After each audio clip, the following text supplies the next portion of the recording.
ذرا نص صاحب سے بھی ان کا پوائنٹ آف ویو لے لوں. خواہش تو ہر لیڈر کی ہوتی ہے کہ سسٹم میرے آگے سرنڈر کرے, میں بہت پاپولر ہوں. سسٹم سرنڈر کرتا ہوا نظر آ رہا ہے یا عمران خان صاحب کو سرنڈر کرنا پڑے گا؟ اس طرح ہوتا نہیں. دیکھیں, ہم تو ساری زندگی اپنی تباہ ہو گئی, برباد ہو گئی. لازم ہے کہ ہم بھی دیکھیں کہ خواب دیکھتے ہوئے نہیں دیکھ پائے. آئی وش کہ اس عمر میں دیکھ لیں جو ہم نے خواب دیکھے تھے کہ واقعی سٹیٹس کو ٹوٹے. لیکن اوور دا ایئرز جو ہمارا سو کالڈ سٹیٹس کو ہے وہ زیادہ مضبوط ہوا ہے, اور اس کے ذمہ دار خود ہمارے سیاست. بالکل آپ یہ دیکھیں نا, گزشتہ دور تھا تو اس وقت جان اللہ کو دینی ہے, انہوں نے منشیات پہ بھاگا. کسی کے اوپر یہ مقدمہ بنانا مذاق نہیں کہ آپ اس کو یہ کہیں کہ یہ بننے ضرور. ٹھیک ہے جی. اب جو ہے وہ فیس بنے ہوئے ہیں رانا ثناء اللہ. لیکن دوسری طرف مسئلہ یہ ہے کہ دیکھیے, آپ سیاست میں زیادہ سے زیادہ لوگوں کو اپنے ساتھ ملاتے ہیں, اپنا ہم نوا بناتے ہیں. ایم آر ڈی کیوں بنانا پڑتی ہے؟ اصغر خان نے کہا کہ جی میں کوہالہ پل پہ پھانسی لگاؤں گا.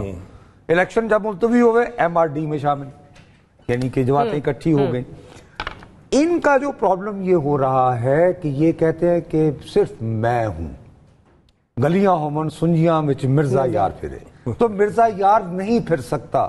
اور ریاست جو ہوتی ہے وہ اتنی طاقتور ہوتی ہے کہ آپ یقین مانیں اس وقت ٹرمپ بھی اپنی بیس پہ انتہائی پاپولر ہے.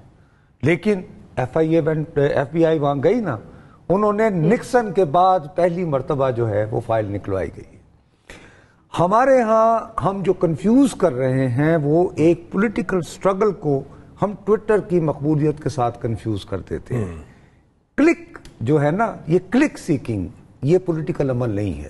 ایک پولیٹیکل عمل یہی تھا, مثال کے طور پر وہی میں جیسے کہہ رہا ہوں کہ جی یار آپ کو 2 دن کی ریمانڈ بھائی, ہم نے تو کچھ بھی نہیں کیا ہوتا تھا تو کم از کم 7 دن سے تو کم بات ہی نہیں ہوتی تھی. خالی پتھر مار کے اگر یہ پکڑے گئے 7 دن سے کم پہ تو مجسٹریٹ تیار ہی نہیں ہوتے تھے. ادھر ایک اتنا بڑا کیس بنایا ہوا ہے کہ جی ایک سازش ہو گئی, تحریر بیان پڑا وغیرہ وغیرہ وغیرہ.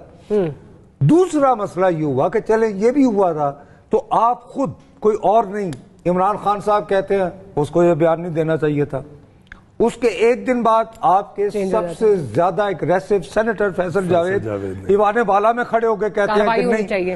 اچھا, جب آپ خود پہلے کہہ رہے ہیں کہ شہباز گل نے جو کہا وہ قابل تعزیر ہے, اس کے خلاف مقدمہ چلائیں, اس کے بعد آپ یہ سوچ رہے ہیں کہ لوگوں کی توجہ اس طرف چلی جاتے, تشدد, اور اس کو بھی آپ نے بلڈ نہیں کیا. جیسے میں نے آپ کو بہت ساری مووز بتائیں وہ کرتے تھے. تو یعنی اب اگر آپ خود کہہ رہے ہیں کہ ہاں جی شہباز گل نے جو کچھ کہا وہ قابل تعزیر ہے, میں آپ اور اوٹی ہم کس منہ سے شہباز گل کو ڈیفینڈ کریں جب آپ نے اس کو خود بس کے نیچے پھینک دیا ہوا ہے؟ یہ بھی تو سوچیں نا. اچھا, on that note I have to take a short break. Break کے بعد حاضر ہوتے ہیں تو گفتگو کو یہیں سے کنٹینیو کریں گے.